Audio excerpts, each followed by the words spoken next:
बहुत ही प्यारे बच्चों, ਅੱਜ ਆਪਾਂ ਆਧੁਨਿਕ ਪੰਜਾਬੀ ਕਾਵ ਝਲਕਾਂ ਦੇ ਇਤਿਹਾਸ ਪੁਸਤਕ ਵਿੱਚ ਦਰਜ ਜਸਵੰਤ ਦੀਦ ਜੀ ਦੀ ਕਵਿਤਾ ਪਿੰਡੋਂ ਸੁਨੇਹਾ ਪੜ੍ਹਾਂਗੇ। ਪਰ ਉਸ ਤੋਂ ਪਹਿਲਾਂ ਮੈਂ ਉਹਨਾਂ ਦੀ ਜ਼ਿੰਦਗੀ ਦੇ ਬਾਰੇ ਤੁਹਾਨੂੰ ਕੁਝ ਗੱਲਾਂ ਜ਼ਰੂਰ ਦੱਸਾਂਗੀ, ਕਿਉਂਕਿ ਇਹ ਗੱਲਾਂ ਤੁਹਾਡੀ ਸਾਰੀ ਜ਼ਿੰਦਗੀ ਕੰਮ ਆਉਣਗੀਆਂ।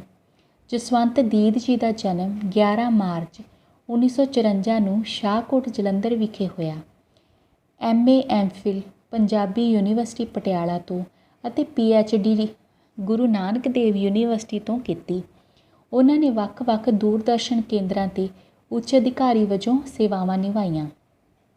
ਇਹਨਾਂ ਦੀਆਂ ਹੁਣ ਤੱਕ 4 ਕਾਵਿ ਪੁਸਤਕਾਂ, 1 ਕਹਾਣੀ ਸੰਗ੍ਰਹਿ ਅਤੇ 5 ਹੋਰ ਪੁਸਤਕਾਂ ਪ੍ਰਕਾਸ਼ਿਤ ਹੋਈਆਂ। ਕਾਵਿ ਸੰਗ੍ਰਹਿ ਕਮੰਡਲ ਉੱਤੇ ਉਹਨਾਂ ਨੂੰ ਸਾਹਿਤ ਅਕਾਦਮੀ ਦਾ ਪੁਰਸਕਾਰ ਪ੍ਰਾਪਤ ਹੋਇਆ। ਜਸਵੰਤ ਦੀਦ ਕਾਵਿ ਚੇਤਨਾ ਦੀ ਊਰਜਾ ਰਾਹੀਂ ਕਾਵਿ ਭਾਸ਼ਾ ਨੂੰ ਸ਼ਕਤੀਸ਼ਾਲੀ ਬਣਾਉਂਦਾ ਹੋਇਆ ਇਤਿਹਾਸ ਤੇ ਵਰਤਮਾਨ ਦੇ ਭੇੜ ਵਿੱਚੋਂ ਸ਼ਬਦ ਸਿਰਜਦਾ ਹੈ। ਹੱਥਲੀ ਪਾਠ ਪੁਸਤਕ 'ਚ ਜਸਵੰਤ ਦੀ ਕਵਿਤਾ ਪਿੰਡੋਂ ਸੁਨੇਹਾ ਸ਼ਾਮਿਲ ਕੀਤੀ ਗਈ ਹੈ। ਇਸ ਕਵਿਤਾ ਰਾਹੀਂ ਕਵੀ ਨੇ ਅਜੋਕੇ ਪਦਾਰਥਵਾਦੀ ਯੁੱਗ 'ਚ ਬੱਚਿਆਂ ਦੀ ਗੈਰ ਹਾਜ਼ਰੀ 'ਚ ਇਕੱਲਤਾ ਦਾ ਸੰਤਾਪ ਹੰਢਾ ਰਹੇ ਮਾਪਿਆਂ ਦੀ ਮਾਨਸਿਕਤਾ ਦਾ ਪ੍ਰਗਟਾਵਾ ਕੀਤਾ ਹੈ। ਅਤੇ ਆਪਾਂ ਪ੍ਰਸੰਗ ਕਰੀਏ ਬੱਚੋ। ਇਹ ਕਾਵਿ ਟੋਟਾ ਆਧੁਨਿਕ ਪੰਜਾਬੀ ਕਾਵਿ ਝਲਕਾਂ ਅਤੇ ਇਤਿਹਾਸ ਪੁਸਤਕ ਵਿੱਚ ਦਰਜ ਜਸਵੰਤ ਦੀਦ ਦੀ ਕਵਿਤਾ ਪਿੰਡੋਂ ਸੁਨੇਹਾ ਵਿੱਚੋਂ ਲਿਆ ਗਿਆ ਹੈ। ਇਸ ਕਵਿਤਾ ਵਿੱਚ ਕਵੀ ਨੇ ਅਜੋਕੇ ਪਦਾਰਥਵਾਦੀ ਅਤੇ ਰੁਝੇਵਿਆਂ ਦੇ ਵਿੱਚ ਵੱਸਦੇ ਜੋ ਯੁੱਗ ਹਨ, ਉਹਨਾਂ ਦੇ ਵਿੱਚ ਜੋ ਲੋਕ ਵੱਸਦੇ ਹਨ, ਬੱਚਿਆਂ ਦੀ ਗੈਰ ਹਾਜ਼ਰੀ ਦਾ ਸੰਤਾਪ ਹੰਢਾ ਰਹੇ ਮਾਪਿਆਂ ਦੀ ਮਨੋਸਥਿਤੀ ਦਾ ਦਰਦ ਪੇਸ਼ ਕੀਤਾ ਹੈ।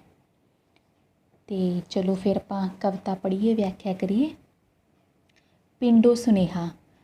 ਕੁਝ ਗੱਲਾਂ ਕਰਨੀਆਂ ਨੇ, ਕਦੋਂ ਆਈਏ, ਮੇਰੇ ਕੋਲ ਸਮਾਂ ਨਹੀਂ ਹੈ। ਮੇਰੇ ਕੋਲ ਕੀ ਨਹੀਂ ਹੈ, ਮੈਥੋਂ ਮੇਰੀ ਚੁੱਪ ਪੁੱਛਦੀ ਹੈ। ਕਵੀ ਕਹਿੰਦਾ ਹੈ ਕਿ ਘਰੋਂ ਦੂਰ ਰਹਿੰਦੇ ਬੱਚਿਆਂ ਨੂੰ ਘਰੋਂ ਮਾਪਿਆਂ ਦਾ ਫੋਨ ਆਉਂਦਾ ਹੈ। ਉਹ ਸੋਚਦਾ ਹੈ ਕਿ ਉਹ ਕਹਿੰਦੇ ਹਨ ਕਿ ਉਹ ਸਾਰੇ ਘਰ ਕਦੋਂ ਆਉਣਗੇ। ਉਹ ਉਹਨਾਂ ਨਾਲ ਕੁਝ ਗੱਲਾਂ ਕਰਨੀਆਂ ਚਾਹੁੰਦੇ ਹਨ, ਪਰ ਉਹ ਉਹਨਾਂ ਨੂੰ ਉੱਤਰ ਦਿੰਦਾ ਹੈ ਕਿ ਉਸ ਕੋਲ ਸਮਾਂ ਨਹੀਂ ਹੈ। ਫਿਰ ਉਹ ਚੁੱਪ ਉਸ ਤੋਂ ਪੁੱਛਦੀ ਹੈ ਕਿ ਉਸ ਦੇ ਮਾਪਿਆਂ ਨੂੰ ਆਪਣੇ ਕੋਲ ਕੀ ਨਹੀਂ ਹੋਣ ਬਾਰੇ ਆਖਿਆ ਹੈ। ਕੀ ਉਸਨੇ ਉਹਨਾਂ ਨੂੰ ਸਹੀ ਉੱਤਰ ਦਿੱਤਾ ਹੈ ਜਾਂ ਗਲਤ? ਕੀ ਅਜਿਹਾ ਉੱਤਰ ਦੇਣਾ ਵੀ ਠੀਕ ਸੀ ਕਿ ਉਹਨਾਂ ਕੋਲ ਸਮਾਂ ਨਹੀਂ ਹੈ? ਠੀਕ ਹੈ ਨਾ। ਇੱਕ ਵਾਰੀ ਮੈਂ ਫੇਰ ਕਹਿਣ ਹੀ ਲੱਗਾ ਸਾਂ, ਅਜੇ ਨਹੀਂ, ਅਜੇ ਬੱਚਿਆਂ ਦੇ ਪੇਪਰ ਨੇ। ਕਿ ਮਾਂ ਨੇ ਬਾਪੂ ਕੋਲੋਂ ਫੋਨ ਫੜ ਲਿਆ ਅਤੇ ਹੌਲੀ ਜਿਹੇ ਪੁੱਤ ਕਹਿ ਕੇ ਮੇਰਾ ਨਾਂ ਲਿਆ। ਰੋ ਪਈ, ਮਤਲਬ ਫੋਨ ਫੜ ਕੇ ਰੋ ਪਈ ਸੀ ਬੱਚੋ। ਅਤੇ ਉਹ ਕਹਿੰਦੇ ਨੇ ਕਿ ਘਰੋਂ ਦੂਰ ਰਹਿੰਦੇ ਵਿਅਕਤੀ ਨੂੰ ਇਸ ਵਾਰੀ ਫੇਰ ਫੋਨ ਆਇਆ ਪਿੰਡੋਂ, ਅਤੇ ਉਹ ਕਹਿਣ ਲੱਗਾ ਸੀ ਕਿ ਅਜੇ ਉਹ ਘਰ ਨਹੀਂ ਆ ਸਕਦਾ ਕਿਉਂਕਿ ਉਸਦੇ ਬੱਚਿਆਂ ਦੇ ਪੇਪਰ ਹਨ। ਤਾਂ ਮਾਂ ਨੇ ਬਾਪੂ ਤੋਂ ਫੋਨ ਫੜ ਕੇ ਹੌਲੀ ਜਿਹੀ ਪੁੱਤ ਕਹਿੰਦਿਆਂ ਉਸ ਦਾ ਨਾਂ ਲਿਆ ਅਤੇ ਰੋਣ ਲੱਗ ਪਈ। ਇੰਝ ਜਾਪਦਾ ਹੈ ਕਿ ਉਸਦੇ ਅੰਦਰੋਂ ਇੱਕ ਹੌਂਕਾ ਉੱਠਿਆ। ਠੀਕ ਹੈ ਨਾ। ਅਤੇ ਫਿਰ ਉਸ ਤੋਂ ਬਾਅਦ ਬਾਪੂ ਨੇ ਫੋਨ ਫੜਿਆ ਹੈ, ਗਲੇ 'ਚ ਫਸੀ ਭੁੱਬ ਖੰਗੂਰੇ ਨਾਲ ਸਾਫ਼ ਕੀਤੀ ਹੈ। ਕਾਕਾ, ਸਾਨੂੰ ਕੁਝ ਨਹੀਂ ਚਾਹੀਦਾ, ਅਸੀਂ ਤਾਂ।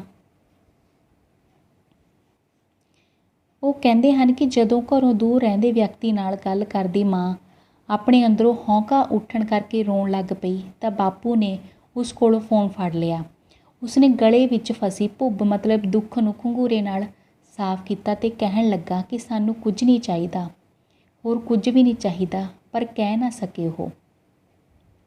ਕੋਲ ਖੜੀ ਮਾਂ ਦੀ ਭੁਬਕੀ ਉੱਠੀ ਹੈ। ਬਾਪੂ ਚੁੱਪ ਹੋ ਗਿਆ ਹੈ ਜਾਂ ਸ਼ਾਇਦ ਫੋਨ ਬੰਦ ਹੋ ਗਿਆ ਹੈ।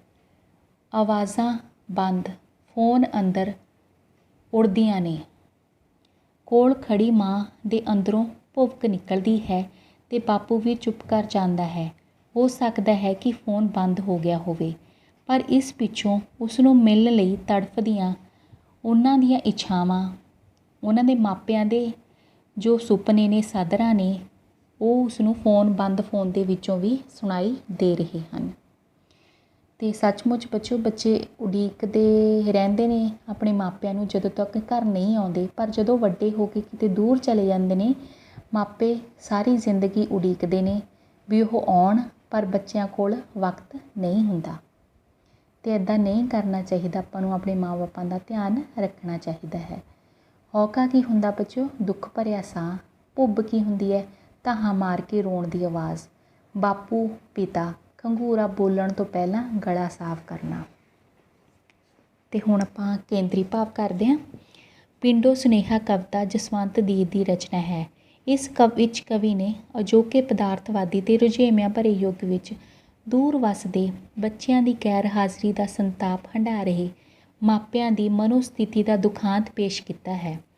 ਘਰੋਂ ਦੂਰ ਵੱਸਦੇ ਵਿਅਕਤੀ ਨੂੰ ਪਿੰਡੋਂ ਮਾਪਿਆਂ ਦੇ ਫੋਨ ਆਉਂਦੇ ਹਨ ਕਿ ਉਹ ਉਸ ਨਾਲ ਗੱਲਾਂ ਕਰਨੀਆਂ ਚਾਹੁੰਦੇ ਹਨ, ਇਸ ਕਰਕੇ ਉਹ ਘਰ ਆਵੇ, ਪਰ ਉਹ ਹਰ ਵਾਰੀ ਕਹਿੰਦਾ ਹੈ ਕਿ ਉਸ ਕੋਲ ਸਮਾਂ ਨਹੀਂ। ਉਸ ਨੂੰ ਆਪਣਾ ਇਹ ਜਵਾਬ ਵੀ ਪਰੇਸ਼ਾਨ ਕਰਦਾ ਹੈ। ਇੰਨੇ ਨੂੰ ਪਿੰਡੋਂ ਫਿਰ ਫੋਨ ਆਉਂਦਾ ਹੈ ਅਤੇ ਉਹ ਕਹਿਣ ਲੱਗਾ ਕਿ ਅੱਜ ਨਹੀਂ ਆ ਸਕਦਾ, ਇਹਨਾਂ ਦਿਨਾਂ ਦੇ ਵਿੱਚ ਉਹ ਨਹੀਂ ਆ ਸਕਦਾ ਕਿਉਂਕਿ ਉਸਦੇ ਬੱਚਿਆਂ ਦੇ ਪੇਪਰ ਹਨ। ਮਾਂ ਨੇ ਉਸਦੇ ਬਾਪੂ ਤੋਂ ਫੋਨ ਫੜ ਲਿਆ ਅਤੇ ਉਹ ਰੋਣ ਲੱਗ ਪਏ। ਬਾਪੂ ਨੇ ਫਿਰ ਫੋਨ ਫੜਿਆ, ਦੁੱਖ ਨੂੰ ਆਪਣੇ ਘੰਘੂਰੇ ਨਾਲ ਸਾਫ਼ ਕੀਤਾ ਅਤੇ ਉਹ ਕਹਿੰਦੇ ਵੀ ਸਾਨੂੰ ਕੁਝ ਨਹੀਂ ਚਾਹੀਦਾ, ਸਾਨੂੰ ਆ ਕੇ ਉਹ ਮਿਲ ਲੈਣ, ਪਰ ਪੁੱਤ ਕੋਲ ਸਮਾਂ ਨਹੀਂ ਹੈ।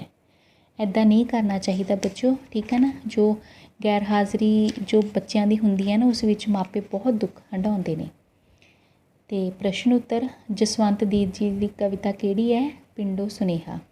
ਪਿੰਡੋ ਸੁਨੇਹਾ ਕਵਿਤਾ ਵਿੱਚ ਕਵੀ ਤੋਂ ਕੌਣ ਸਵਾਲ ਪੁੱਛਦਾ ਹੈ? ਉਸਦੀ ਚੁੱਪ। ਕਵਿਤਾ ਵਿੱਚ ਕਿਹਨਾਂ ਦੇ ਪੇਪਰਾਂ ਦਾ ਜ਼ਿਕਰ ਹੈ? ਬੱਚਿਆਂ ਦੇ ਜੋ ਸ਼ਹਿਰ 'ਚ ਰਹਿ ਰਹੇ ਹਨ।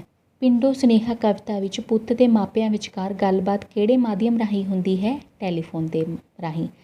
ਜਦੋਂ ਟੈਲੀਫੋਨ ਕੱਟ ਜਾਂਦਾ ਹੈ ਤਾਂ ਆਵਾਜ਼ਾਂ ਕਿੱਥੇ ਗੂੰਜਦੀਆਂ ਹਨ? ਆਵਾਜ਼ਾਂ ਬੰਦ ਫੋਨ ਦੇ ਵਿੱਚ ਉਹਨਾਂ ਦੇ ਮਾਪਿਆਂ ਦੇ ਦੁੱਖ ਗੂੰਜਦੇ ਹਨ। ਸੋ ਬੱਚੇ, ਆਪਾਂ ਨੂੰ ਆਪਣੇ ਮਾਪਿਆਂ ਨੂੰ ਬਹੁਤ ਖੁਸ਼ ਰੱਖਣਾ ਚਾਹੀਦਾ ਹੈ। ਮਾਪਿਆਂ ਨੇ ਆਪਣੀ ਪੂਰੀ ਦੀ ਪੂਰੀ ਜ਼ਿੰਦਗੀ ਆਪਣੇ ਬੱਚਿਆਂ ਦੇ ਨਾਂ ਲਾ ਦਿੱਤੀ ਹੁੰਦੀ ਹੈ, ਸਾਰੇ ਸੁੱਖ ਸਾਰੀਆਂ ਸਦਰਾਂ, ਪਰ ਬੱਚਿਆਂ ਦਾ ਵੀ ਫਰਜ਼ ਹੈ ਕਿ ਉਹ ਆਪਣੇ ਮਾਪਿਆਂ ਨੂੰ ਖੁਸ਼ ਰੱਖਣ। ਮੈਨੂੰ ਉਮੀਦ ਹੈ ਤੁਸੀਂ ਇਸ ਕਵਿਤਾ ਤੋਂ ਬਹੁਤ ਕੁਝ ਸਿੱਖਿਆ ਹੋਵੇਗਾ ਅਤੇ ਆਪਣੇ ਮਾਪਿਆਂ ਨੂੰ ਬਹੁਤ ਪਿਆਰ ਕਰੋਗੇ, ਧਿਆਨ ਰੱਖੋਗੇ ਜਦੋਂ ਵੱਡੇ ਹੋ ਜਾਓਗੇ, ਠੀਕ ਹੈ। ਅਤੇ ਹੁਣ ਵੀ ਧਿਆਨ ਰੱਖੋਗੇ, ਠੀਕ ਹੈ। ਅਤੇ ਦੂਰ ਰਹਿ ਕੇ ਉਹਨਾਂ ਨੂੰ ਕਦੇ ਨਹੀਂ ਭੁੱਲਣਾ। ਸੁਣਨ ਅਤੇ ਸਮਝਣ ਲਈ ਤੁਹਾਡਾ ਬਹੁਤ ਬਹੁਤ ਧੰਨਵਾਦ ਬੱਚਿਓ। ਆਪਣੇ ਮਾਪਿਆਂ ਨੂੰ ਹਮੇਸ਼ਾ ਪਿਆਰ ਕਰੋ।